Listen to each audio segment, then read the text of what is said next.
Hello, everyone. Welcome to another edition of Hometown Heroes. I'm really excited tonight because I've known this person probably since I would say like 1981, 82. And he's just been a teammate, a classmate, of course, a good friend. And he was a graduate of Derby High School in 1995. So for anybody in Derby, you know him well. And of course, I'm talking about the one and only Mr. Chris Reuther. And Chris, it's a real honor. I really appreciate it. And thank you for coming on today.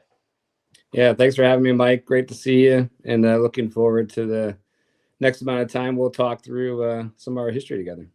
Right, definitely. So, Chris, first thing I want to ask you, obviously, I would say, did you start playing basketball and baseball before you did Pop Warner? So baseball was probably first, right, with T-ball, and then Biddy basketball not far behind, and then Pop Warner just behind that. So it was three sports growing up until high school.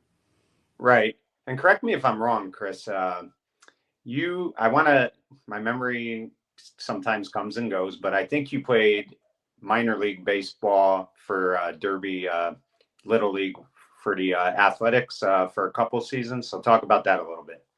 Yeah, so 6'7" at the time was T-ball, right? So we used to play on the open cow pasture where we practiced football for Pop Warner.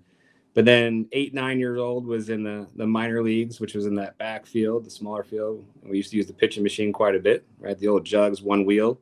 Yeah. So I was actually on the Yankees for that group. But then we went to the majors for 10, 11, 12. I was fortunate enough to play for the A's, which happened to play in the championship series all 3 years I was there. Right. And Chris, let me ask you, I mean, obviously when you're first starting out, it's coach pitch, then it's the pitching machine. So did you have any inkling, or did you have, any desire as a young kid to want to pitch at all? I would say a little bit, right? Not really till I hit 10 did it, start to take some formation where I was like, all right, this could be something, right? And it actually probably hit me the most when we got to 10-year-old All-Stars. And I was a starting pitcher for game one.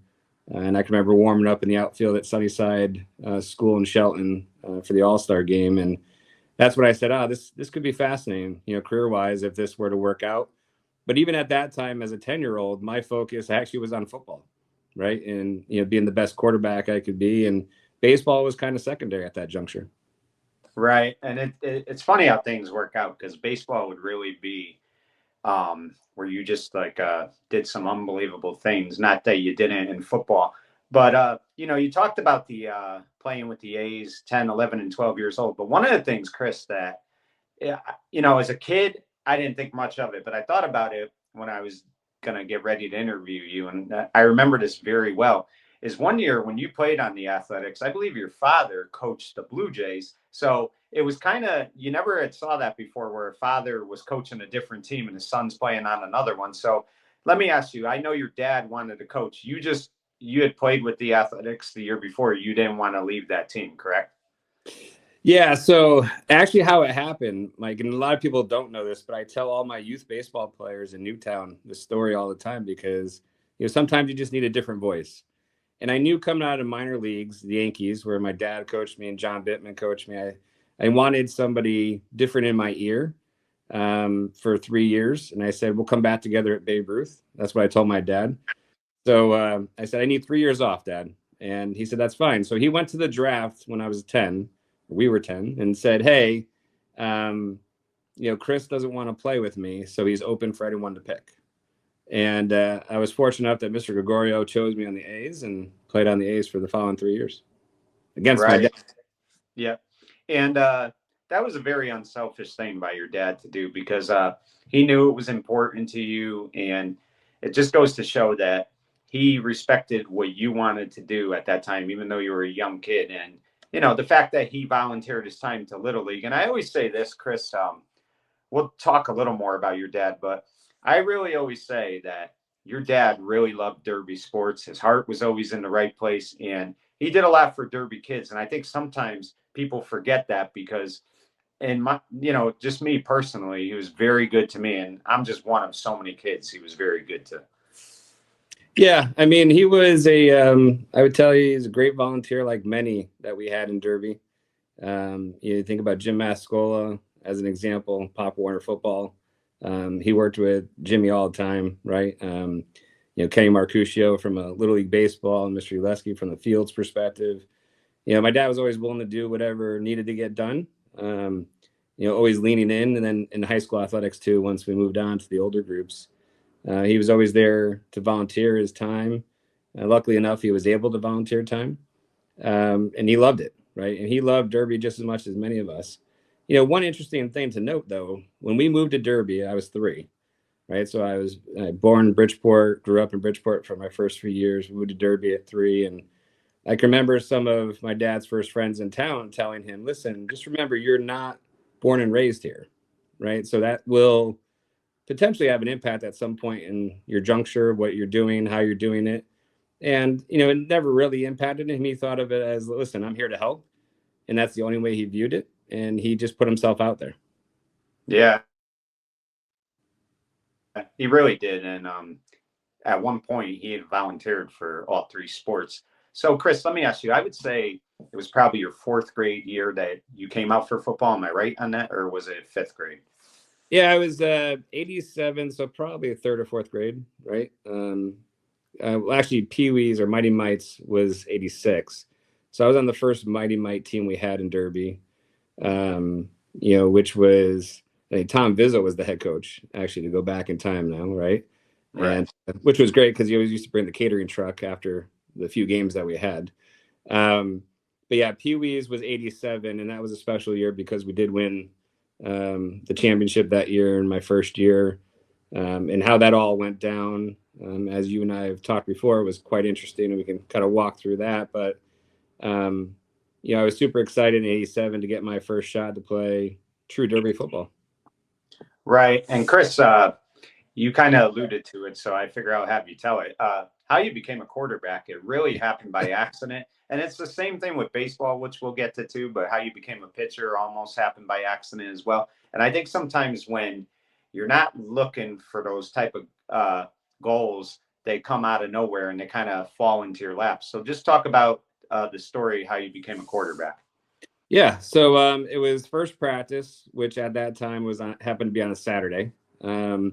As you remember, we used to have baseball going on at the same time, right? Because we used to run the Valley tournament, which was run by Mr. Marcuscia, Mr. Uleski, and we used to run it the first 2 weeks of August. But anyways, it was that Saturday. So we were sitting there after practice. I was chucking the ball around with a few friends. And Coach Steve Kazarka said to me, hey, why don't you come over here for a second? And he was sitting there with Coach Ed Traz, who was the head coach. He says, throw a few of those balls for us. And so I threw a few down to some of our friends on the team. And he looked at Ed, and they both looked back at me, and they said, how would you like to be a quarterback? I said, sure. I said, whatever the team needs, I'll do. Right. So if quarterback is the position, great. Because as a Mighty Mite, I was like a guard and tackle. So I was more than happy to use my asset, which at the time was my arm, and put it to good use for the team.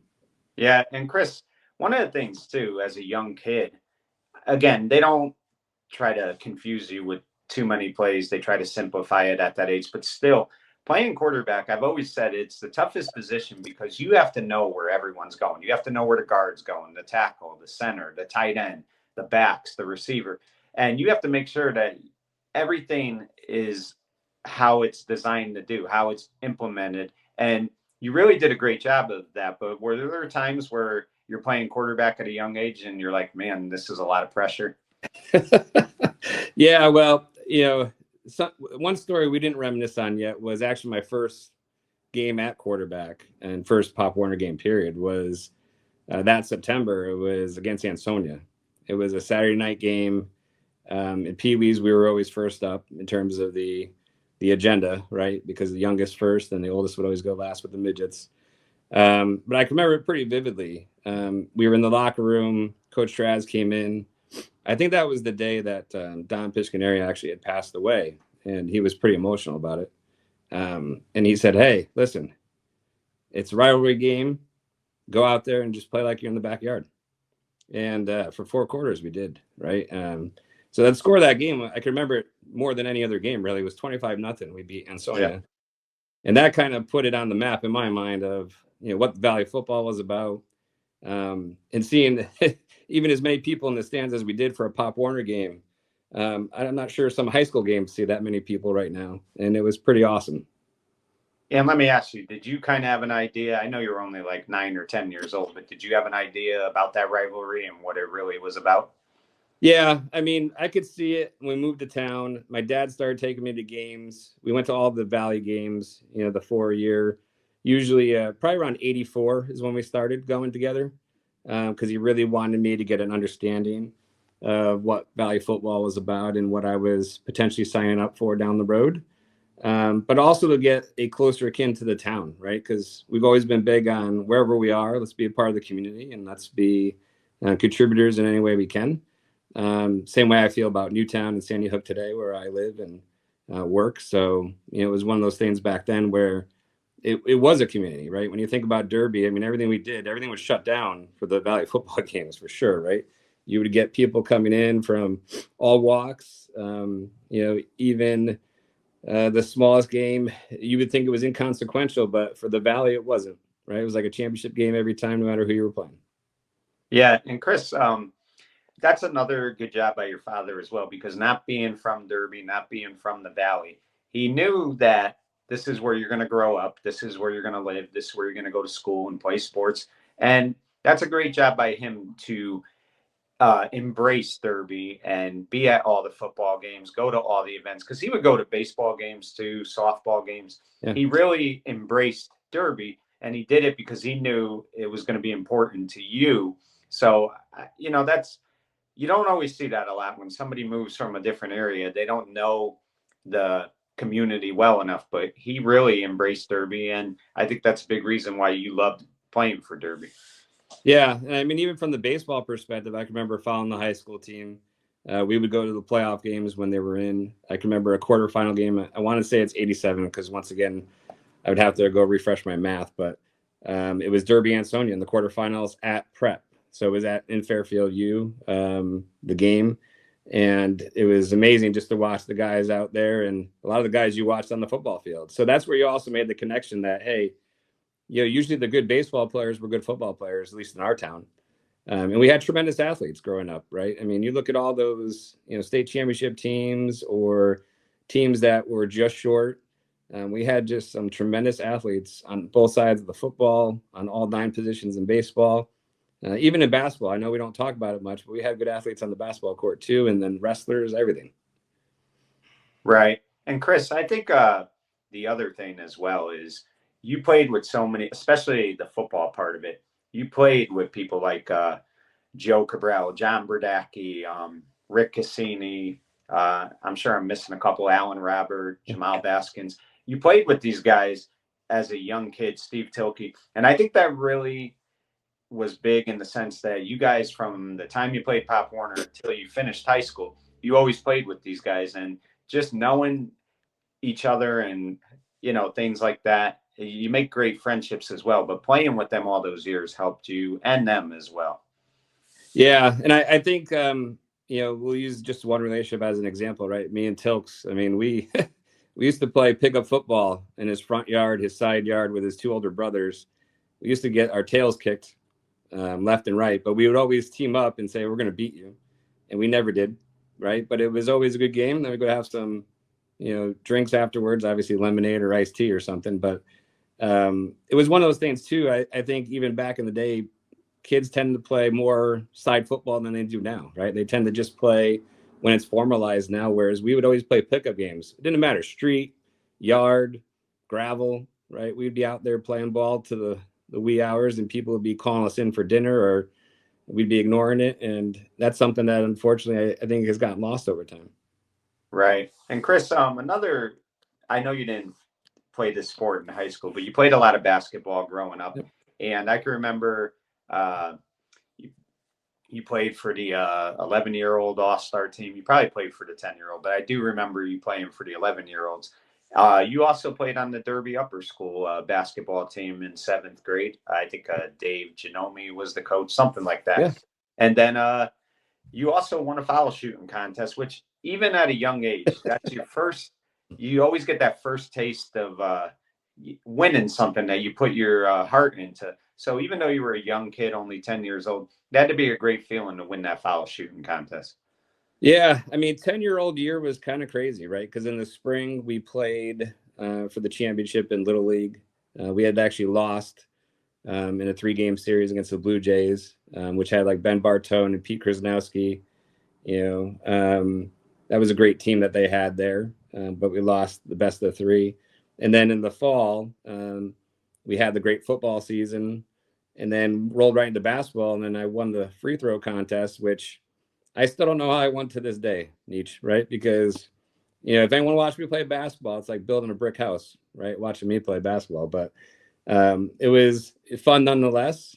It's actually one of the few archives that I've kept from a basketball perspective. That little trophy that was from 10U free throw champion, and I joke with my boys about it to this day that I have no idea how I won it.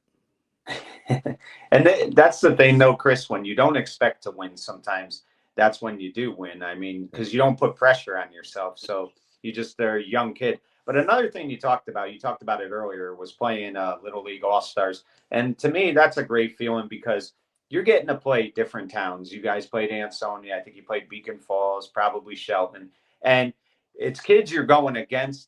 Some of them are your teammates, but a lot of them you're going against, and then you become teammates once All Stars start. So being on an All Star Little League team had to be a great feeling for you. Yeah, it was. I mean, different feelings each of the years, right? Because obviously, as a 9, 10-year-old, it was one thing. As an 11-year-old, it was another. But I think as a 12-year-old is when it really took shape for a number of us. And that picture that you were just showing was from the 12-year-old year. But we had made a commitment to ourselves and Mr. Gregorio that we were going to do it differently. And we practiced hard heading into that summer for 12-year-old All Stars. And the funny part is the first game of district play, and this is ironic now, was actually against Newtown. And it was here in Newtown at the complex that I reside over today as the Newtown baseball president. And I have the pamphlet to show it that, like Lisa and I, Tilke, Cabral, others, Joe Bassi, Jeff Gregorio, Jason Lightham, and we were all here. And we won that game. We actually won a couple games in district play, and we were starting to make progress down the tourney trail, which, we hadn't done in quite some time. I mean, usually for us in Derby, All-Stars meant 2 and out. And then we would look forward to the Valley tournament, which we hosted every year starting August 1st. But those of us that played football, we would play a game on the baseball field at Uleski Park and walk right across the practice 2 minutes later and be out there with a helmet on with our baseball uniform on.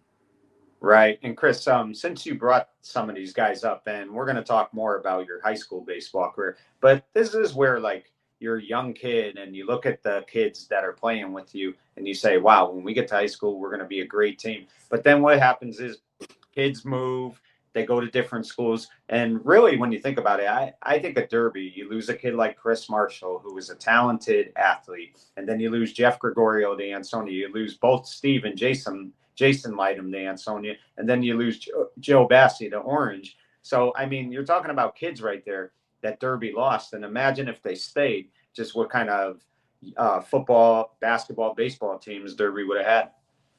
Yeah, I mean, we always seem to have a little bit of that though, Nietzsche, right? I mean, no matter what class it was in Derby, we would always lose somebody somewhere along the way, unfortunately.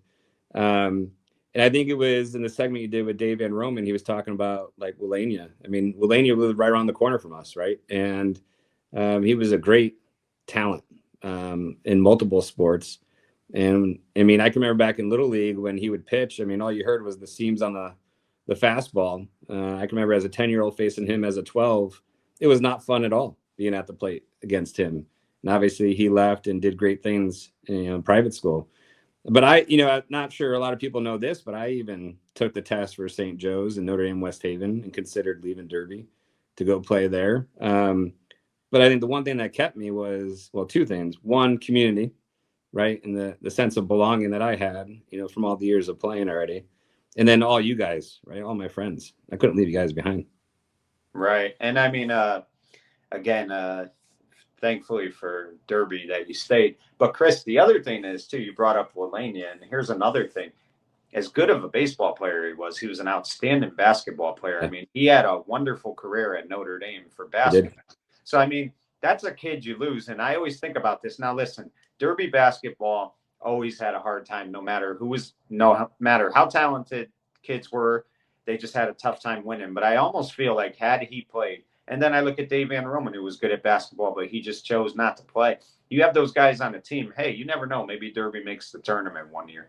Yeah, I mean, listen, we had enough talent in the house to make a competitive basketball team, right? We don't lose some people, or people don't decide other sports. I mean, if we all stay together, we could have probably done something different. But also, there was times where, each of you that did play basketball, we were competitive and in games. I mean, I attended a lot of them, right? I mean, I know it doesn't show up in the final record, and because we are or were a big football school first and foremost, kind of got overshadowed. Even like wrestling got overshadowed for the longest time with Buster and team. But it was one of those things where sometimes, and even as we talk about our senior year, I mean, sometimes you just have to suck it up and go with what you got, right? And go with the guys in the huddle or on the court or on the field. Yeah. Chris, one of the things that always impressed me the most about you, I mean, sports is great and you want to do well at sports, but in real life, it's really going to come down to what you do in the classroom. And you're playing all these sports because you played year round, and you talked about playing football and baseball sometimes at the same time. You played basketball, but yet if I remember too, I don't think you ever got a B ever in school. I think it was always A's. I mean, you were just a smart, intelligent young man. And I mean, that's a credit to you because you got to find time to do homework. You got to find time to study. It's not easy when you're getting home from football practice back then at like 8 o'clock at night. You got to eat, you got to, shower and things like that. So the fact that you maintained your grades, I think that may be the most impressive thing about you. Yeah, I mean, I did get a few B's, right? So let's just set the record straight. It wasn't all A's, but there's a fair amount of A's. And yeah, I mean, we spent a lot of time. My dad was a huge proponent of you earn the right to be on the field, right? And in his mind, earning that right was in the classroom. It's the same thing I do with my kids today, right? Where I tell all four of my kids, you earn the right to be on the field or in your respective sport, whether it's on the court, on the gymnastics mat, etc., by what you do in the class, right? And being a good person, because sports will teach you a lot. Sports will be fun. Sports will last a certain amount of time, but the academics, the how you are as a person, how you treat other people, that will last a lifetime. Right. So, Chris, take us back and kind of tell us the story about how you started pitching. I remember you pitched a little bit in Little League when you were 10 years old, but by the time you were 11, you were really one of the main starters for that athletic team. And I mean, the thing is, you proved this too, Chris. Your fastball as time went on got stronger and stronger, but back then you kind of did it more with finesse and being able to have a bag of tricks. So, talk about how becoming a pitcher evolved for you. Yeah, so I would tell you, and I would give this credit to T. Fay, so Tom Fay, as my pitching coach from high school, but I was a thrower in Little League, right? I wasn't a pitcher yet. It was quite some time in the high school where I'd call myself a real pitcher. But yeah, I threw the ball because I had, what most would consider a live arm, which allowed me to throw most things far and hard when I needed to. And actually, some of the things that people forget about Little League is I was primarily a catcher first. The funny Right. part about Lisa and I is he was primary pitcher, I was primary catcher, right? And as we evolved together on the A's and All-Star teams, I started to pitch a little bit more. He started to catch a little bit more. And then even like Gregorio started catching more. And then Gregorio and Lightem also pitched along with Joe and I. And we also played with the older Lightem, Steve Lightem, back in Little League, and he was a great pitcher too. So we had an awesome staff. When you look at the A's teams from there in Little League, it was a pretty deep roster, to be honest with you. And almost every guy on that roster, even the subs, were really, high school starters. It was a phenomenal feat when you look back at that roster. So that's when it began, for sure. I would say 11-year-old year is when I really felt, the mound was becoming a place of joy for me, right? Where I could relax. But there was a lot of symmetry, right? In each, when you think about a pitcher and a quarterback, right? Because in both scenarios, you got to know what everyone's doing. You got to know the strategy of the game. And what better to learn the strategy of the baseball game than to be the catcher, right? So being the catcher first allowed me to really think about where to pitch. And to your point, I was never going to be that 100-mile-an-hour guy, no matter what. Yeah, could I throw harder to a certain point until I hurt my elbow as a freshman? Yeah, but I was always about spotting the baseball, knowing the counts, knowing what certain hitters could hit or could not hit, and remembering that next time they came up. And Chris, let me ask you this because I was thinking about this the other day, and I think you could really give a great example or give a great um, input as far as this goes. I just feel like so many of these pitchers today are getting hurt. You look at Jacob DeGrom; he's a phenomenal pitcher, but he's never on the field. Matt Harvey. I mean, I look at it this way, Chris, that I think sometimes while it's great to play fall baseball and play as much baseball as you can, I really would encourage kids at that age, at a young age, to play other sports, especially if you're a pitcher, simply for the fact that that's a lot of wear and tear on your arm all the time. And I think that's why so many of these guys have had issues with their shoulder, with their elbows and stuff. Yeah, I mean, proper arm care, I would say, probably gets called into question quite a bit these days. But also, it's the teaching of velocity, right? And how you teach velocity.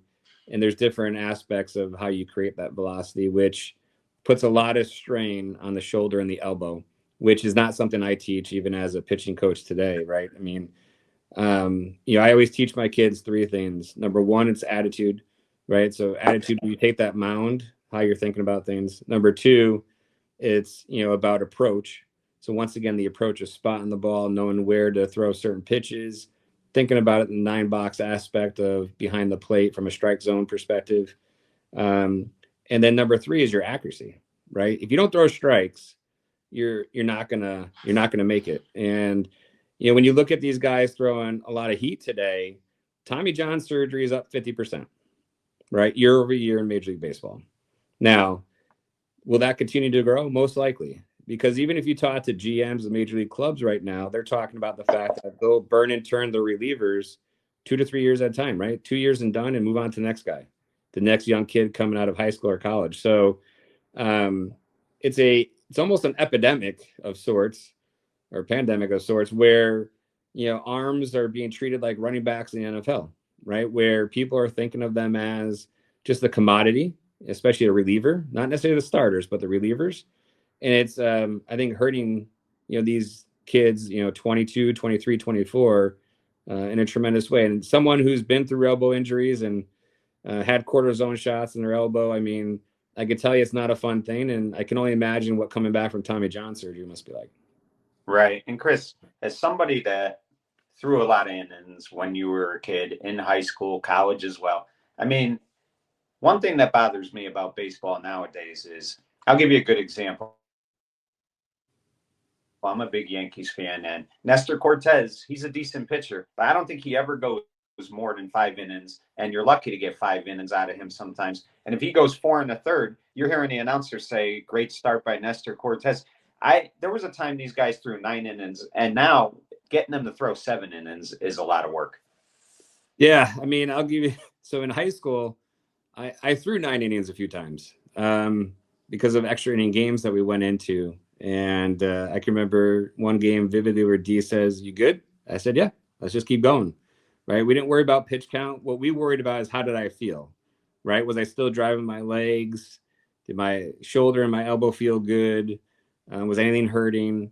And that's where I would say we had a great high school baseball staff that was always caring about the individual and how they felt versus any one metric. And then you could see how the person's playing, right? I mean, D wouldn't have left me out there for 9 innings if he didn't think it gave us our best shot to win. So, yeah, I mean, I threw a lot of innings then. The starters today don't throw nearly as much, but I think once again, we've shifted to velocity. Velocity has become the primary thing for a pitcher, which, you take one of the greatest pitchers of all time, Greg Maddux, right? He didn't throw hard, but man, could he spot a baseball, right? I Yeah. mean, he could put it on a dime anytime, anywhere. You tell him what pitch you want to throw, he'll put it right there, right? And that's what I try to tell the kids that are coming up today is like, listen, I know velocity is always going to be thrown in your face. Don't worry about that. If you spot everything, you'll be fine, right? If you can move your pitches around, change your pitches up, don't always fall into a pattern, right? Where first pitch is always a fastball or first pitch is always a curveball. You got to switch it up. Right. And I mean, it sounds like to me, Chris, just by years of pitching, coaching, doing what you've done, you kind of really could understand what a pitcher needs to do when he goes out there. And the biggest thing is, not overdoing it with them because you want to set them up for the long haul. Chris, 1990 was a big year in Derby football. I think for everybody, I think I was in eighth grade at the time. So that was exciting to see because I had seen Derby football play and I could think of the Shelton game when they won 33-8. That was exciting. Some of those victories against Ansonia, but never had I yet to see an undefeated season. And I got to see that. Now you're in eighth grade, and at this point, high school is right around the corner. You've been a quarterback for about 4 years now. I mean, how special was it to watch that 90 team? And did you want to be out on that field after watching, people like Joey Martin and Jay Palmieri, John Ann Roman, and things like that? Because I would think just watching Joey Martin quarterback that whole year, you couldn't wait to get out there as a high school kid. Yeah, and Joe Martin, I mean, I used to play pickup baseball and football with him all the time on the streets over by Kenny Kronk because I used to spend a lot of time with the Kronks. And I can remember growing up around him. So, having known him a little bit more than others, I was super excited for him. Marcusio, that entire team. I mean, there was just a great group of team players on that 1990 team. And I can remember being at Southern Connecticut for the state championship game. And, everyone thought we could be number one in the state after it was all said and done. And obviously we crushed our opponent pretty good there that day. And it was a big celebration across the whole town. And it was just a tremendous feat. I mean, there were so many games that they pulled out in the last minute or did something almost heroic to keep that streak alive. And I think nothing encapsulated that better than that video that Danny Shea put together of the championship team with the different music vignettes, right? And that we've all watched from time to time. And they really had a magical season, a once in a lifetime opportunity. Also to be number one in the state. I mean, I don't see how it gets much better than that. Yeah, it was just a great year, and it's hard to believe that was the last championship for Derby, but that was a special season. And you talked about Brian Marcusio, and so many kids on that team that year. You had the big three, Palmieri, Martin, and Ann Roman, but so many kids contributed to that team. I mean, Scott Ezzo catches a big touchdown Yeah, pass, North Haven. and then he gets an interception in the other overtime game to win it. Then you had guys like Doug Seibar, Rob Hyder, Dave Cheverella, who were so underrated. They were the big linemen for Derby. You look at a kid like Paul Allen, who filled in for Joey Martin a couple games when Joe was out. So it just seemed like you always had, you talked about it, a different hero every game. Yeah, and Chevy, I mean, you and I both know we grew up right down the street from him. I had the fortunate nature of seeing him last night and George French as they coached the Amity team here against Newtown last night. Unfortunately, it didn't turn out probably as they would have hoped, but still great seeing those guys. But Chevy was a tremendous leader on that team with Joey and the others. I mean, the talent that, when you just look at Ann Roman and Paul Mary, I mean, having a backfield like that, it's a dream backfield, especially for a quarterback like Martin that could run and throw at the same time. It was, and they had some juniors that could play too, right? So, and even some sophomores that contributed. So they had that all around team. And, I think it was a great culmination too of Charlie and what he brought to the table. I mean, it's not like he hadn't won before, right? He just hadn't been undefeated and been number one in the state, which was a tremendous feat for his coaching career. And, as good as a coach as Charlie was or is, and I mean, he was a great person and has always been a great person to everyone who's played for him. Right, most definitely. And to this day, I mean, he's still around Derby and he's always helpful. Chris, one thing that was great about, well, there are a lot of things, but Mo Monahan and Jim Mascola, they did a lot for Derby. But one of the things that they really did for you more than anything else is they trusted your arm and they allowed you to pass. When back then, I mean, you didn't see a lot of kids passing Pop Warner, not nearly as you do now. I mean, you would always see occasional passes, but they really trusted your arm. So talk about just seventh and eighth grade years, because you really needed to develop strong in order to be a decent high school quarterback. And again, like I said, they really trusted your arm, and they put a lot of throwing packages in there those years to help you. Yeah, I mean, I would tell you our junior midget year with Coach Monahan. I mean, it was tremendous, right? We had once again another great group of athletes. Unfortunately, not all stayed in Derby, but we played for the championship against Ansonia that year. We had lost, on what we consider, as some would in other games, a bad call. But hey, it is what it is. But they got disqualified for regionals, so we actually went to regionals in Danbury to play for a chance at the Super Bowl at the time, and we had lost in regionals. But that team, I mean, we passed more than most at that level. I would tell you that it was Cabral and I really doing a lot of the passing because we had some trick plays, even with Steve Atosha, who ended up with Amity, and we played against Mike back in our day, right? Steve was a great athlete. He was on the '87 championship team with me in the Pee Wees because we had spent 2 years in Pee Wees together before going to junior midgets. And even I can remember talking to him in the line after our sophomore game against Amity, which was the opening game of our '92 season, and just a great friend overall. But we had a tremendous team there where Joe and I would actually mix and match at quarterback because Cabral had actually a great arm growing up, right? When we were younger, and he even could throw the ball pretty well older, but he loved running the football and he loved hitting somebody too. I mean, that was one of his biggest attributes. And actually, Lisa and I were talking last night at the Newtown game about how hard Cabral would hit back in the day, regardless of how old or how big he was, because he just he loved the sport. He absolutely loved the sport. But yeah, Coach Monahan was great. And then when you got to Jimmy Mascola, I mean, I could probably spend a day talking about Mr. Mascola because he was instrumental in so many Pop Warner football players that eventually played high school. He gave us a shot to do different things, try different things.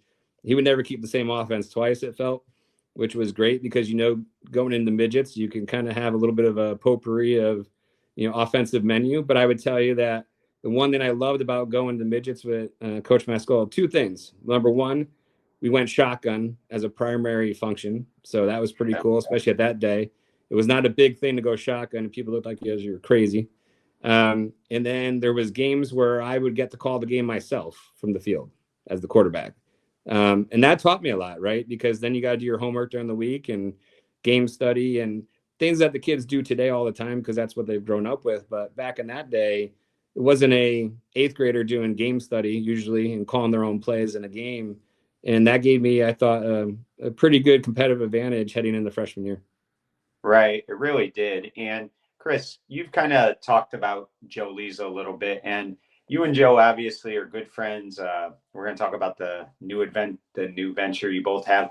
But one of the things that I think was really instrumental in you having a great high school career is the fact that Joe was your catcher, but you and Joe also played on Little League together for 3 years. And I think that really helped because, again, you talked about sometimes you'd catch to him and sometimes he would catch to you. So there was always kind of like that bond right there. So just talk about how important it was growing up and having Joe as your catcher for most of your between Little League, even Babe Ruth, because you did, I think, your second year of Babe Ruth play with Joe, and then, of course, high school. Yeah, I mean, Joe's been there every step of the way for me, right? I mean, he's been a great friend, a mentor, a teammate. We've gone through so many different things together, even to the point he used to bring me to school every day in high school. A lot of people probably don't know that, but it started definitely in Little League. We spent a lot of time just talking about the game. We would also play a lot of pickup. I felt like I was either at Tilkey's house playing usually football or swimming, and then I would be at Joe's house playing baseball and swimming. So we'd be doing one of those most weekends when we weren't playing out in the fields. But we had spent a lot of time just talking about the strategy of the game and our goals and objectives, especially as we started heading into high school, because there was some chatter was we knew Joe was going to get called up to play varsity as a freshman. Because of my arm, there was some chatter, do we need an extra arm or not around? But we also knew that, you had Bartone and Shepard. So you didn't really need Reuther as a third wheel. So I got to play freshman of the year, which was better for me, more innings. It's just unfortunate I ended up hurting my elbow that year in baseball. But Joe was instrumental in everything. I mean, I can remember coming up varsity, even as a sophomore, starting shortstop. And I had to be convinced to be the starting shortstop, believe it or not, because D and Riles came to me and said, "Hey, we want to start Massey on the mound as the number one starter, but we want you to play shortstop," which I did in Little League and Babe Ruth. And I said, I don't know. I said, I'm not sure that makes the most sense for the team. And of course, Lisa grabbed me after the first practice and heard that. And he said, "Listen, man," he goes, "they wouldn't come to you if they didn't think this was best for the team. So what do you think?" I said, "All right, let's do it." And then Riles would spend extra time with me every day. Like we would get back together at night in the high school gym, and I would do infield work for an hour or two with Riles, getting myself ready for that sophomore year. But Joe was a big reason why I said yes. And he said, "You got to remember the bigger picture here too, right? We're trying to win another state championship. We're trying to do other things. You and I both want to play college baseball, so let's give it a shot." And so we did. Right. And again, like I said, it really is beneficial when you could play with somebody that long and you trust each other and there's that trust that you have, and it really helps. So, Chris, freshman year of football, you played for Tom D'Onofrio, and you were the quarterback that year. We're going to talk about your injury, but the team started off, I believe, 4-0, maybe 5-0. 5-0, 5-0. Yeah. Yep.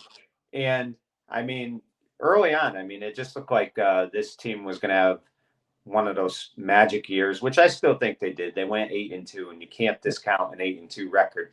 But let me ask you, just playing some freshman football, what was the difference between Pop Warner and now you're playing freshman ball? I would say size of athlete, speed of athlete, right? The game definitely changed in terms of speed.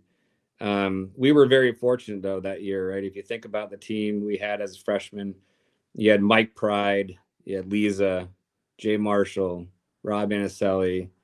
I mean, we had an offensive line that was to die for. Quite honestly, you had Berdacki at tight end, you had Cabral and Jamal at running back. The two positions there that we ran in wing T. You had Tilkey at flanker. I mean, our offense, I would put us up against anybody, and that's why the date on the calendar that was marked was the midseason point, Ansonia, right? We all knew that we were going to get to host that game as freshmen at home. We could see it coming as a collision course because we knew a lot of the kids. We grew up with them on the other side of the ball during Pop Warner, and it was almost like a family event, right? Where you love each other most times a year, but that day was not going to be love. And back in the day, I don't know if people remember this, there actually was a freshman football poll, top 10. And the Ansonia team was number 1, and we were number 2 going into that Ansonia Derby game. Right. And Chris, a couple of things that I take away from that season. Number one, people forget this too. You played both ways that year. You played defense as well. And you talk about the Ansonia game, and I really felt that opening drive, Derby was going to do something special because Ansonia's first play of the game, I think Ron Tate fumbled, and you picked up the fumble and you ran it back to, I want to say, the 20-yard line. Yeah. So I really felt like this was going to be a special day. Just let me ask you, you've played Ansonia a number of times, and back then they had just, loaded with talent. They really did. How hard is it when you're playing a team that just has so many people that can beat you? Yeah, I mean, it's never, I would think, fun in your mind to go in and say, "Oh, well, that team has more talent than us." Because let's be honest, I mean, there was many games over many years that Derby teams had less talent, but I think the one thing that always made the difference for us was the intestinal fortitude to push through, right? That we would be the hardest working team, that we would hit the hardest, that we would bring it for all 4 quarters, and that we wouldn't rest, right, until the game was done, and we would give it our all, no matter what, win, lose, or draw. And listen, we didn't always win. As you point out, that freshman team, a lot of those guys, I used to laugh around with, and just to go back for a second in time, in the 87 team, when we won, and I told you we beat Ansonia the first game, the championship game actually got moved from Milford to Ansonia against Trumbull for us. And the entire Ansonia team actually came to our game and sat on our sidelines and rooted us on for that 87 year.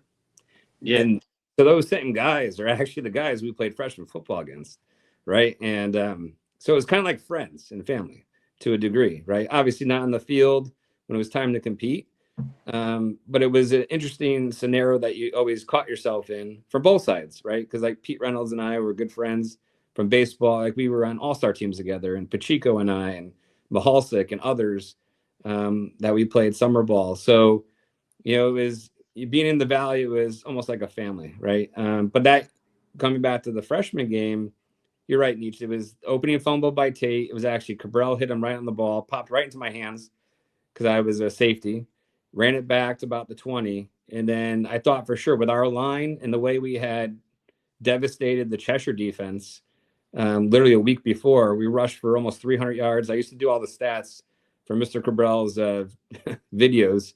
So we ran for 272 yards against Cheshire. And all we did is do unbalanced line right. And we ran it down the same two hole the entire length of the field, if you remember. So, like, literally just behind Pride and Lisa and Marshall, and just kept running it down their throat. They knew it was coming. They stacked their defense. They still couldn't stop us. We were taking 5, 6, 7 yards at a time, and Cabral was just running it right up there, right up the gut. And that's what I loved about Tommy D'Onofrio, right? As a coach, if it's not broke, don't fix it, right? There was times we would throw that ball around like no other, and there was times we would run it down people's throats. And that's why I thought in the Ansonia game we had a competitive advantage, because we did have actually a bigger line than they did. And I thought we could pound on them like we did Cheshire. Unfortunately, it just didn't turn out that way. Right. And again, I mean, Ansonia has had tremendous coaching. I mean, John Sponheimer, he is as good a coach as anyone. Chris, another game that stood out to me that year was the Cheshire game. And what I loved about the Cheshire game was you had a tremendous game that day, but you threw one pick early on in the game, and the kid almost ran it back all the way for a touchdown. Right. And that's the thing that, like, when you're making a mistake, you still have to keep your head in the game. And even though you threw that interception, you were not going to let that kid score. And I think you caught him at like the 3-yard line. It didn't look like anybody was going to catch him. So that's the thing that I always felt was impressive about you as well, is, you knew the play wasn't over and you had to try to get that kid. And it's things like that that make a great teammate. So just talk about that game, because you did have a great game that day. Yeah. I mean, besides the running, we threw around on them too, right? But that was, I think, the opening drive, Nietzsche, second drive down. We were on like the 5-yard line, and it was an out play. I think it was going to Tilke, and the kid stepped right in front of it. It's like he read what was happening. I was a little late with the throw, a little bit behind Tilks, and he picked it and started going the other way. And I knew in my mind, I said, well, you better start running your ass off, because D'Onofrio is going to chase you down the field if you don't. So, yeah, I chased him down. I got lucky because I actually dove to get him by the foot at the 3. But, it was one of those things where, you play to the final whistle, right? As we talked about earlier, you never give up no matter what the score is, whether you're up big, down big. And obviously we had a few games that were lopsided the other direction against us later in the years, right? But you just got to play through, right? That was what was expected of you. That was Derby football, and you're going to play to the end. Right. And Chris, unfortunately, now this was such a fluke injury. I mean, it happened. Derby had lost to Ansonia, I think 26-0. And then that Friday at practice, I think coach was doing maybe like tackling drills, something like that. We were. Yeah, and it was a fluke injury, and you end up breaking your foot. You missed the rest of the season. How devastated were you? Because even though you had gotten a quarterback 6 games, you want to finish the season, and that really was a tough injury, because, again, you look back on it and you say, God, that was so freaky, and then something like that happens. Yeah, it was the old lay down and get up and either get tackled or run through your opponent, right? It was helmet to helmet. Nos was a little mad because we lost to Ansonia, right? So we knew Friday's practice was not going to be fun. Or maybe it was even Monday the following week after to your point, the varsity game. But I remember getting up, and it was Marco, our buddy Marco, that we graduated with. And he just, the way he stepped on my foot, and it was just a freak thing. It was no intent. It was as he was making the tackle, he just caught it at the right angle. And as soon as he did it, I knew, right? I could feel something happen that was abnormal. And I usually have a pretty good sense with my body, even to this day, that something's wrong when it's wrong. And, you know, is the moment when I knew that I was hoping it wasn't, but I figured it was broken. And I ended up breaking 3 metatarsals in my right foot. Wow. Yeah, and I mean you can't make it up. And Chris, let me ask you. I mean, was there a concern at all that this was going to affect baseball season? I mean, you had plenty of time to recover, but still, big part of pitching is using your legs. So when you have an injury like this, you don't know how you're going to respond. Like Ben Bartone, it was a little different. He had to pitch, and he Right. had that arm injury with the opposite arm. But still, you just don't know how your body's going to respond when you heal from something like that. Yeah, I didn't really have a concern about baseball. And to be honest with you, and you'll probably laugh at this, baseball was the farthest thing from my mind at that juncture, right? We were riding a good season. We had 4 games to go. We still had a rivalry game against Shelton. And that's where my mind automatically went. So obviously, my dad took me to the hospital, the Griffin. We got the x-rays. Then I went to see a specialist that Saturday morning or whatever it was, Tuesday morning. Um, and, you know, they said, listen, we see one break. There could be 2 others that will come up later on x-rays, which they ended up doing. So I went in a cast, but I went to Knopf's and I said, listen, I'm going to keep lifting and throwing on the side. And if you recall, I was throwing every day, the football around, even with crutches, just to try and have a shot at Shelton. And I got my cast off. It was probably 2, maybe 3 days before Shelton. And so one night after practice, probably not many people know this, but I went out there with Knopf's and I tried to get around, and it just wasn't going to happen. You know, I could obviously walk, I could throw, but our concern was if I took a hit, you know, am I just going to reset and I have to go back into a cast? And we just said it wasn't worth the risk. And listen, Steve had been playing great. He had kept us moving along. We had won all 3 games that he was quarterback. So we were sitting at 8-1 going into Shelton. So, you know, while I was disappointed, I knew the team was in good hands, and I was always there to support. Right. And Chris, you talk about baseball season that you played on the freshman team. I believe Jeff Davis was the coach. But you did something that year that isn't easy to do. You guys beat Ansonia twice that year, and that's never easy to do. But you also had a great year pitching. Talk about that season a little bit because, again, you want to go into your freshman year with a good feeling uh, going up to the varsity the next year. So you really had a good year. And plus, you got to see a lot of the varsity that year, and they would win the state title. So I Yeah. think that just adds to the motivation you had because you're seeing guys like Shepard and Bartone what they're doing, and then you had a great year yourself on the freshman team. Yeah. I mean, you know, a number of things to answer in that one, but freshman year was great. And I had played as an 8th grader on the freshman team too. So I kind of knew what to expect. And I was excited to be one of the leaders. You know, obviously with Joe moving up, you know, it was incumbent upon me, Tilkey, and others to kind of lead the group, and you know, Owens and Tommy Leonard and others that were playing at the time. And it was a fun season. You know, I batted, you know, over 350. I played third base, I think, most of the season when I wasn't pitching, but I was the number 1 pitcher. I think I had like 6 wins or something, and you know, pretty good ERA. But you know, I hit my first home run as a freshman. I can remember it was against Lyman Hall, behind Bradley, which is where I went to elementary school. So that was kind of special because I remember I hit it. I was running around the bases full speed, didn't even look, and Jeff was yelling at me from third base to slow down, that it was gone. So I didn't even know it was gone because I barely felt it, right? And I was like, oh, that's got to be a pop fly to the gap or something. Ended up on the soccer field. So that was great. Unfortunately, about halfway, 3/4 through the season, um, we had some injuries going on, and I think we were a little short staffed. So, and then it was actually the only week of baseball my dad's ever missed in my career. But I ended up having to pitch in 3 games, and by the end of the 3rd game, I felt something pop in my elbow. And so what they had diagnosed it with was torn tendons at the time. But that was the moment where things changed for me on the mound because, you know, at that point I had a live arm. So every day when I warmed up, it felt like free and unencumbered. from that point forward, my arm always felt kind of heavy, right? And it was because I just didn't have the whip in my elbow and shoulder that I once had. And I had to think about pitching differently as I went into my sophomore and forward campaign and then eventually college. Right. So, Chris, after having an injury like that, you still that spring were able to go to spring practice and pretty much coach DeCenzo. I mean, now Mike Massey and there was even talk of Dave Van Roman, but they Yep. both were playing baseball. So you and Steve Tilke had to be the quarterbacks for spring practice. So you know right away that one's going to play on the red, one's going to play on the white. But I mean, you seem very confident in that spring practice, and I mean, were you ready to take the baton if Coach DeCenzo offered it to you? Yeah, I mean, I think any competitive spirited individual would be, especially when you grew up dreaming of that moment that you would be, the starter for Derby.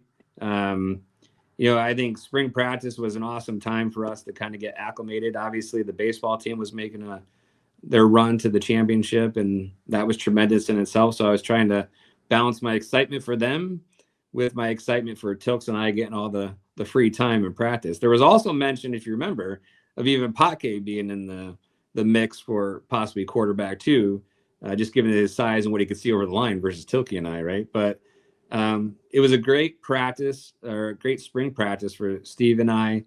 I think we got to really get a lot of good work in, get the offense in mind. And there was a different style for us both, right? I mean, good, bad, or indifferent. I was a pocket passer. Tills could be, that bootlegger who could make the decision to run or throw, right? You were not going to bootleg Reuther and have him run the ball. That's the honest answer. I was never fleet of foot. Still, I'm not to this day, right? That's not my game. But I could drop back and throw as far as any of them. And that's why I always thought about as freshmen. I think you and I were reminiscing about East Haven. So as a freshman in East Haven, we were down there, and Knopf called a flanker fly, and Tilks just took off down the field, and I chucked it about 50 yards, and all he did is just jog right underneath the ball and run it in for a touchdown. And that was our game for Steve and I, right? I mean, we did it a ton of times as freshmen. We did it against North Haven. We did it against Cheshire, East Haven. And so what Steve and I always thought was that life would go back to normal, right? That he would be on the outside. I would take a 3-step drop, throw it as far as I can, and he would run under. And we thought that's how we would end our high school careers, believe it or not. And we even talked about it 10 years ago when we were at, a social event about how we thought that's where it was going to go. And as we all know, it just took a different turn, and that's okay. Right. And Chris, speaking of which, you and Steve rotated the first game against Amity. He did the first and fourth quarter. You did the second and third quarters, and both played very well. I mean, there wasn't. I don't think you could decide that game who was going to be the quarterback. But I would say it was midway through the second game against Sheehan. You had quarterbacked, I think, the second quarter, and then they decided to go with Steve the last 2 quarters. You kind of had an idea where they were going, but Coach DeCenzo would tell you on Monday. But let me ask you, Chris, you handled all of that well, but you wanted to be the quarterback. There definitely was disappointment. How were you able to get through that season? Because I know that it couldn't have been easy for you. You're a team player, but still, you had always had visions of being the quarterback.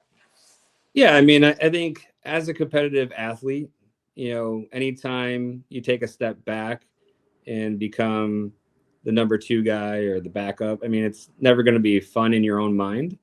But at the same time, the team always comes first and always had. And, to your point, if we go through the series of events, I would say in spring or in fall games, if we look at all the fall contests we had, it was neck and neck through the whole fall, right? In terms of scrimmages, you look at all the stats, it was almost side by side identical because we were getting the same amount of passes effectively. They were doing a nice job, Coach DeCenzo, Coach Oko calling the offense and getting us enough opportunity to show what we can or can't do. But you could tell the difference in style, and you can also tell the style that was probably going to work best with the team. And I go back to the Amity game, and this is where I kind of felt, I missed my opportunity. And it was, we were on the 3-yard line. We had Ed McManus tight end, Robinson was at wing, and we called play action pass. Both were wide open when you look back at the tape, even from the Valley Sports tape, and I missed both. I threw it too wide to Jeff, and Eddie was wide open in the back of the end zone.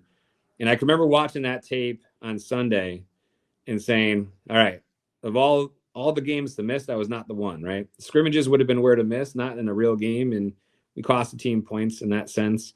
And then in the Sheehan game, I was 2 drives in, and Coach, DeCenzo came over to me and said, hey, I'm going to let Tilks run this out for the rest of the game. I think we need to be mobile.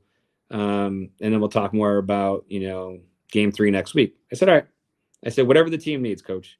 And so that came to the following Monday where I was in class, and it's never great when you get a call from the principal's office, say, hey, you need to go down and have a conversation, and didn't know what it was about. Figured it was about football, but, nonetheless, headed down to Coach DeCenzo's office, and, he sat me down, was very frank and transparent. He goes, listen, Chris, he goes, we know each other a long time.